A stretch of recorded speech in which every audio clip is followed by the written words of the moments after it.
ఆయన ఎలా ఉన్నారు? 10th క్లాస్ వాళ్ళకి మీరు సిబిఎస్ఈ స్ట్రీమ్లో ఉన్న లేదా స్టేట్ సిలబస్ దానిలో ఉన్న ఇద్దరికి సిలబస్ సేమ్.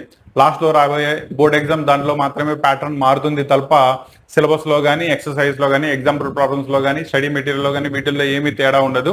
కాబట్టి మీరు సిబిఎస్ఈ స్ట్రీమ్కి బిలాంగ్ అయినా లేదా స్టేట్ సిలబస్ దానిలో బిలాంగ్ ఉన్నా, ఏపీకి బిలాంగ్ అయినా తెలంగాణకి బిలాంగ్ అయినా కూడా మీకు సిలబస్ సేమ్ కాబట్టి దానికి సంబంధించిన క్లాసెస్ అన్నీ కూడా మనం స్టార్ట్ చేసాం. దీంట్లో రియల్ నెంబర్స్ చాప్టర్కి సంబంధించి ఇంట్రడక్టరీ క్లాస్ మీరు ఆల్రెడీ ముందు ఇచ్చేసాను. అసలు ఈ చాప్టర్ నుంచి ఏం చదవాలి, ఎలా చదవాలి, ఏ కాన్సెప్ట్ మీద మెయిన్గా కాన్సన్ట్రేట్ చేయాలి, ఇవన్నీ కూడా ఈరోజు మెయిన్ సెషన్లోకి వెళ్దాం. క్లియరా? 1 by 1 కాన్సెప్ట్స్ని 1 by 1 క్లాసెస్లో ఎక్స్ప్లెయిన్ చేసుకుంటూ వెళ్తాను. క్లాసెస్తో జాగ్రత్తగా టచ్లో ఉండండి. ఇప్పుడు దాకా సబ్స్క్రైబ్ చేసుకోకపోతే కనుక సబ్స్క్రైబ్ చేసుకోండి, సో దట్ ఈ సిరీస్ ఆఫ్ క్లాసెస్ అన్ని కూడా మీకు ఇమీడియట్లీ అప్లోడ్ చేయగానే అందించడం జరుగుతుంది. అండ్ మీకు స్టార్టింగ్లోనే చెప్పాను, 10th క్లాస్ వాళ్ళకి సంబంధించి ఈ క్లాసెస్ అన్ని కూడా ఎర్లీ మార్నింగ్ 6 o'clock కల్లా డైలీ అప్లోడ్ చేయడం జరుగుతుంది. కాబట్టి ఛానల్తో జాగ్రత్తగా టచ్లో ఉండండి. క్లియరా? నా రియల్ నెంబర్స్లోకి వచ్చేటప్పటికల్లా మీకు ఆల్రెడీ చెప్పాను, రియల్ నెంబర్స్ ఓవరాల్గా నెంబర్ సిస్టమ్ని కనుక మనం క్లాసిఫికేషన్ చేసుకున్నట్టయితే దానిలో 2 పార్ట్స్ వస్తాయి. ఒకటి రియల్ నెంబర్స్, రెండోది ఇమాజినరీ లేదా కాంప్లెక్స్ నెంబర్స్. కాంప్లెక్స్ నెంబర్స్ మనం హయ్యర్ క్లాసెస్లోకి వెళ్ళాక చదువుకుంటాం కాబట్టి ఈ క్లాసెస్లో రియల్ నెంబర్స్ని కనుక తీసుకున్నట్టయితే వీటిల్లో బ్రాడ్లీ క్లాసిఫికేషన్ చేసుకున్నప్పుడు they are of the 2 types. ఒకటి వాటిల్ని రేషనల్ నెంబర్స్ అంటారు, రెండోది వచ్చేటప్పటికల్లా దే ఆర్ ఇర్రేషనల్ నెంబర్స్. అంటే సింపుల్గా రియల్ నెంబర్స్ని క్లాసిఫికేషన్ చేసుకున్నట్టయితే ఒక సెట్ రేషనల్ నెంబర్స్ కింద, ఒక సెట్ ఇర్రేషనల్ నెంబర్స్ కింద వస్తాయి. కాబట్టి అసలు రేషనల్ అంటే ఏంటి, ఇర్రేషనల్ అంటే ఏంటి, రెండింటికి మధ్యలో తేడా ఏంటి, వీటిని ఎన్ని ఫామ్స్లో రిప్రజెంట్ చేయొచ్చు, అవన్నీ కూడా ఈరోజు క్లాస్ సెషన్లో చూద్దాం. క్లియరా? దాంట్లో ఫస్ట్ది కనుక తీసుకున్నట్టయితే ఒక నెంబర్ని మీరు నేషనల్ నెంబర్ అనాలి అంటే కనుక అది 3 కండిషన్ని సాటిస్ఫై చేయాలి. ఫస్ట్ది వచ్చేటప్పటికి it must be of the p/q ఫామ్లో ఉండాలి, where p, q are the integers. ఓకేనా? దట్ ఈస్ ఫ్రాక్షనల్ ఫామ్లో రాయగలగాలి. క్లియరా? రెండోది వచ్చేటప్పటికల్లా డినామినేటర్లో మీరు రాసిన క్యూ గారు ఎవరైతే ఉన్నారో it should not be is equal to 0. అది కనుక మళ్ళీ 0 అయిపోయింది అనుకోండి, any non zero number or 0 divided by 0 will be undefined అయిపోతుంది. ఓకేనా? ఏ నెంబర్ని అయితే మీరు డిఫైన్ చేయలేరో, డిఫైన్ చేయలేని వాటిని రియల్ నెంబర్ అని, కాంప్లెక్స్ నెంబర్ అని ఎలా చెప్తారు? చెప్పలేరు కదా. క్లారిటీ వచ్చిందా? అందుకని వీటిల్లో రేషనల్ నెంబర్స్లో p/q ఫామ్లో డినామినేటర్లో రాసుకున్న క్యూ అనేది వచ్చేప్పటికి ఎప్పటికీ 0 అవ్వకూడదు. నెక్స్ట్ మూడో condition, the main and most important condition and most of the students first 2 చెప్పేసి అదే డెఫినేషన్ అనుకునే మూడో కండిషన్ వదిలేసే కండిషన్ వచ్చేటప్పటికల్లా ఇక్కడ మీరు p, q ఏదైతే రాసుకున్నారో they should be of the coprime numbers అయి ఉండాలి. కోప్రైమ్ నెంబర్స్ అంటే ఏంటంటే ఆ 2 నెంబర్స్ ప్రైమ్ అవ్వాల్సిన అవసరం లేదు, they can be of the composite numbers. కాకపోతే రెండిట్లో కామన్ ఫ్యాక్టర్ 1 మాత్రమే ఉండాలి, అంతే తప్ప అదర్ ఫ్యాక్టర్స్ ఏమీ ఉండకూడదు. A pair of numbers whose common factor is 1 or HCF is 1, అటువంటి వాటిని మనం కోప్రైమ్ నెంబర్స్ అంటారు. ఈ కోప్రైమ్ నెంబర్స్ అనే కాన్సెప్ట్ మీకు కంప్లీట్లీ తెలియాలి అనే ఉద్దేశంతో జస్ట్ కాన్సెప్ట్ ఆఫ్ కోప్రైమ్స్ అంటే ఏంటి, ఏ సెట్ ఆఫ్ నెంబర్స్ని కోప్రైమ్స్ కింద తీసుకుంటాము, మళ్ళీ వీటిల్లో ట్విన్ ప్రైమ్స్ అంటే ఏంటి, ఇవన్నీ కూడా క్లియర్ కట్గా ఎక్స్ప్లెయిన్ చేసుకుంటూ మీకు ఆల్రెడీ క్లాస్ని అప్లోడ్ చేయడం జరిగింది. ఇప్పుడు దాకా చూడకపోతే కనుక డెఫినెట్లీ చూడండి. ఓకేనా? సో ఇది రేషనల్ నెంబర్స్ యొక్క బేసిక్ డెఫినేషన్.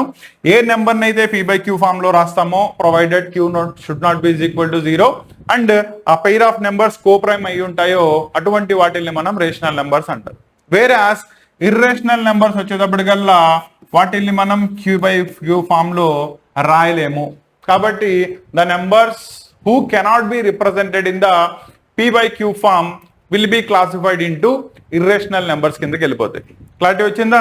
నా దీంట్లో చాలా మంది స్టూడెంట్స్ అడిగే డౌట్ ఏంటంటే, సార్ 0 అనే నెంబర్ వస్తుంది కదా, 0 రేషనల్ అవుతుందా, ఇర్రేషనల్ అవుతుందా?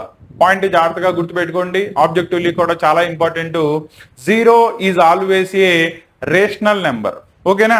నౌ 0 రాశాను, నేను డివైడెడ్ బై 1 రాయొచ్చు, 0/10 రాయొచ్చు, 0/100 రాయొచ్చు, 99 రాయొచ్చు. కండిషన్ సరిపోయింది లేదో చూసుకోండి. p/q ఫామ్లో ఉండాలి, ఉందా? q should not be is equal to 0. Numerator 0 అవ్వచ్చు కదా, డినామినేటర్ 0 అవ్వకూడదు. క్లారిటీ వచ్చిందా? కాబట్టి 0 అనేది ఆల్వేస్ దేని కిందకు వస్తుంది? కమ్స్ అండర్ రేషనల్ నెంబర్ కిందకు వస్తుంది. పాయింట్ జాగ్రత్తగా గుర్తుపెట్టుకోండి. మీకు మల్టిపుల్ చాయిస్ క్వశ్చన్స్ లో కానీ fill in the blanks questions లో కానీ అడిగేటప్పుడు మోస్ట్ రిపీటెడ్లీ దీని మీద క్వశ్చన్ అడుగుతున్నాడు. కాబట్టి కాన్సెప్ట్ ని జాగ్రత్తగా గుర్తుపెట్టుకోండి. క్లియరా? నౌ P/Q ఫామ్ లో, దట్ ఈస్ ఫ్రాక్షనల్ ఫామ్ లో గనక మీరు చెప్పాలి అనుకుంటే, ఫ్రాక్షనల్ ఫామ్ లో రేషనల్ నెంబర్ అంటేనేమో P/Q ఫామ్ లో ఉంటుంది, ఇర్రేషనల్ నెంబర్ P/Q ఫామ్ లో రాయలేం. ఇది ఫస్ట్ టైప్ ఆఫ్ డెఫినిషన్. రెండోది, దీనిలోనే డెసిమల్ ఫామ్ లో కూడా చెప్పొచ్చు, దట్ ఈస్ సెకండ్ టైప్ కిందకు వస్తుంది. క్లియరా?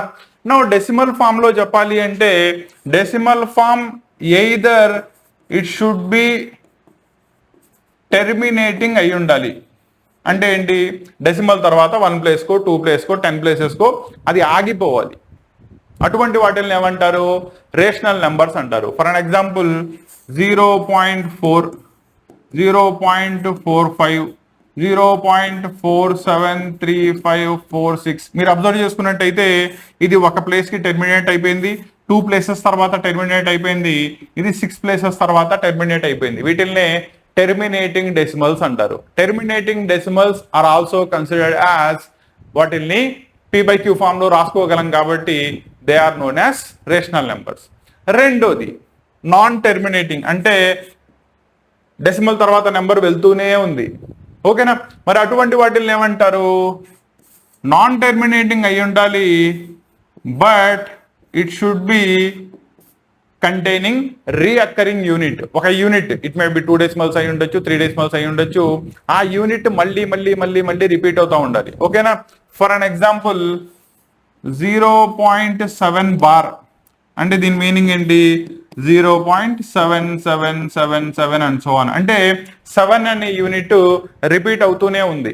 అలాగే 0.435 కి బార్ ఉంది అనుకో, అంటే దాని మీనింగ్ ఏంటి? 0.4 తర్వాత 353535 రిపీట్ అవుతూనే ఉంది. అంటే అలా నాన్ టెర్మినేటింగే, ఎందుకంటే అవి వెళ్తూనే ఉన్నాయి కాబట్టి.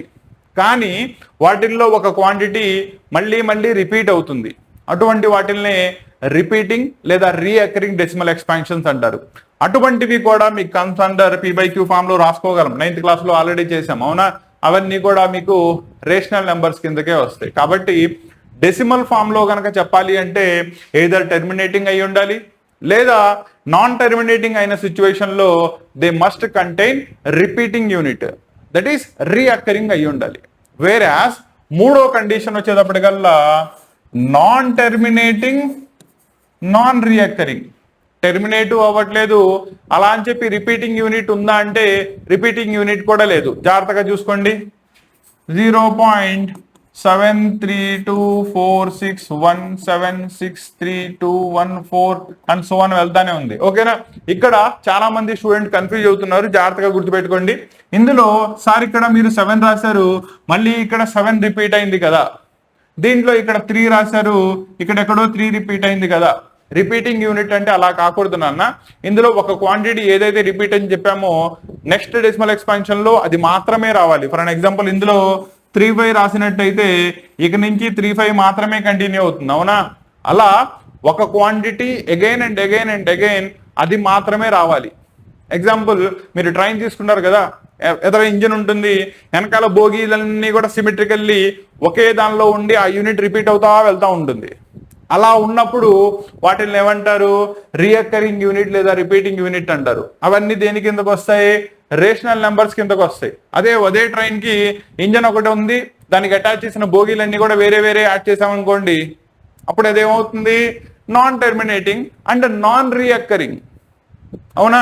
అంటే ఇక్కడ మీరు సార్ ట్రైన్ కి ఇన్ఫైనైట్ బోగీలు ఉంటాయని అడగమాకండి, ఓకేనా? జస్ట్ మీకు అర్థం కావడానికి చెప్తున్నా. క్లియరా?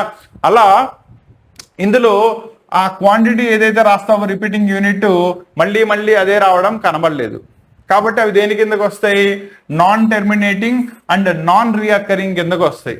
నాన్ టెర్మినేటింగ్ అండ్ నాన్ రీఅకరింగ్ అయితే వాటిల్ని కూడా మనం P/Q ఫామ్ లో రాయలేం. అక్కడ నేను నేర్చుకున్నారా 9th క్లాస్ లో 8th క్లాస్ లో నాన్ టెర్మినేటింగ్ నాన్ రీఅకరింగ్ అయితే వాటిల్ని P/Q ఫామ్ లో రాయొచ్చు అని నేర్చుకున్నారా? లేదు కదా. అంటే వాటిని రాయలేము అని. వాటిని ఎప్పుడైతే P/Q ఫామ్ లో రాయలేమో అవి దేని కిందకి వెళ్ళిపోతాయి? ఇర్రేషనల్ నెంబర్స్ కిందకి వెళ్ళిపోతాయి. ఓకేనా? Example pi value that is 3.14637241632 and so అని వెళ్తానే ఉంటుంది. అవునా? యాక్చువల్లీ దీని మీద మోస్ట్ ఇంపార్టెంట్ క్వశ్చన్ ఉంది, మీకు తెలుసో లేదో. పై ఈజ్ ఈక్వల్ టు 22/7 ఫామ్ లో రాసి surface areas and volumes areas related to circles లో మనం ప్రాబ్లం చేస్తాం కదా. 22/7 రాసినప్పుడు అది P/Q ఫామ్ లో ఉంది కదా. P/Q ఫామ్ లో రాసినప్పుడు అది రేషనల్ అవ్వాలి కదా, మరి పైని ఇర్రేషనల్ నెంబర్ కింద ఎందుకు కన్సిడర్ చేస్తున్నారు అని. ఓకేనా? యాక్చువల్లీ ఇది P/Q ఫామ్ లో కనబడుతుంది కానీ అది P/Q ఫామ్ కాదు. ఎందుకంటే circumference of the circle form లో మీకు తెలుసు కదా 2πr. దేర్ ఫోర్ మీరు దీని నుంచి పై వాల్యూని ఫైండ్ అవుట్ చేయమన్నప్పుడు circumference of the circle divided by 2r లేదా దాన్నే డయామీటర్ అని రాస్తారు. అక్కడి నుంచి ఇది 22/7 వచ్చింది తప్ప by itself it is actually a decimal. And a type of decimal? Non terminating non recurring. Non terminating non recurring అయితే దాన్ని దేని కింద క్లాసిఫై చేయాలి? It should be classified under irrational numbers కింద క్లాసిఫికేషన్ చేయాలి. One of the most important question and 2 mark దానిలో repeatedly అడుగుతుంది. Pi అనేది 22/7 P/Q ఫామ్ లో కనబడుతుంది, but it is an irrational number, justify అంటాడు. ఎలా జస్టిఫికేషన్ చేస్తారు? మీకు ఆల్రెడీ ఇప్పుడు రీజన్ ఎక్స్ప్లెయిన్ చేశాను. క్లారిటీ వచ్చిందా? సో ఇది బేసికల్లీ రేషనల్ నెంబర్స్ అంటే ఏంటి, ఇర్రేషనల్ నెంబర్స్ అంటే ఏంటి, దానికి సంబంధించిన P/Q ఫామ్ లో డెఫినేషన్ ఎలా ఉంటుంది, లేదా డెసిమల్ ఫామ్ లో వాటి యొక్క డెఫినేషన్, ఎగ్జాంపుల్స్, క్లాసిఫికేషన్ ఎలా రాస్తారు. క్లియరా? క్లాస్ అర్థమైంది అనుకుంటున్నాను క్లియర్ కట్ గా. సో ఇదే విధంగా మీకు 10th క్లాస్ కి సంబంధించిన క్లాసెస్ అన్ని కూడా ఈచ్ అండ్ ఎవ్రీ కాన్సెప్ట్ ని విత్ అన్ ఎగ్జాంపుల్ ఎక్స్ప్లెయిన్ చేసుకుంటూ క్లాసెస్, సిరీస్ ఆఫ్ క్లాసెస్ ముందుకెళ్ళడం జరుగుతుంది. కాబట్టి ఛానల్ తో జాగ్రత్తగా టచ్ లో ఉండండి. క్లియరా? అండ్ దీనికి సంబంధించి chapter wise examples, exercises, study materials and previous year questions, PYQs, exam problems ఇవన్నీ సాల్వ్ చేసుకుంటూ పెయిడ్ బ్యాచెస్ గురించి అడుగుతున్నారు. అవి ఇంకా స్టార్ట్ అవ్వలేదు నాన్న. ఆల్మోస్ట్ జూలై 1 నుంచి స్టార్ట్ అవ్వచ్చు. వన్స్ ఆ క్లాసెస్ ని స్టార్ట్ చేయగానే దానికి సంబంధించి ఇంటిమేషన్ కూడా మీకు అందించడం జరుగుతుంది. అప్పుడు దాకా అయితే కనుక ఛానల్తో టచ్ లో ఉండండి. క్లాసెస్ అన్ని కూడా సీక్వెన్షియల్లీ చూసుకుంటూ ఉండండి. యూట్యూబ్ లో కూడా క్లాసెస్ అప్లోడ్ అవుతాయి.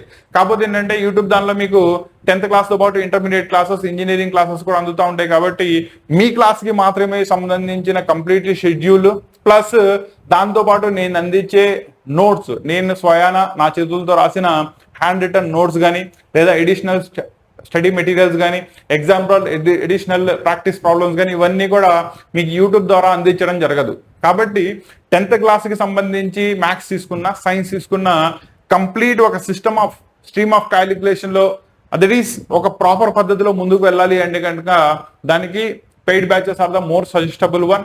ఓకేనా? ఎవరెవరైతే ఇంట్రెస్ట్గా ఉన్నారో దానికి సంబంధించిన క్లాసెస్ అప్డేట్స్ త్వరలో మీకు ఇవ్వడం జరుగుతుంది. అప్పుడు దాకా అయితే కనుక ఛానల్తో టచ్లో ఉండండి. అండ్ దీనికి సంబంధించిన రిమైనింగ్ క్లాసెస్ యొక్క అప్డేట్స్ మీకు అందాలి అంటే కనుక బెల్ ఐకాన్ని క్లిక్ చేసి పెట్టుకోండి. ఓకేనా? నెక్స్ట్ క్లాస్ సెషన్లో ఆల్రెడీ మీకు రేషనల్, ఇర్రేషనల్ క్లాసిఫికేషన్ చెప్పాను కాబట్టి వీటి మీద బేస్ అయ్యి ఐడెంటిఫికేషన్ చేయడం, ఇచ్చిన 2 రేషనల్ నెంబర్స్ కి మధ్యలో ఇంకో 4-5 రేషనల్ కానీ ఇర్రేషనల్స్ కానీ రాయడం, అలాగే వాటి యొక్క HCF, LCM ఫైండ్ అవుట్ చేయడం, ఇవన్నీ సిరీస్ ఆఫ్ క్లాసెస్ అన్ని కూడా నెక్స్ట్ క్లాసెస్ లో అప్లోడ్ చేయడం జరుగుతుంది. All the best.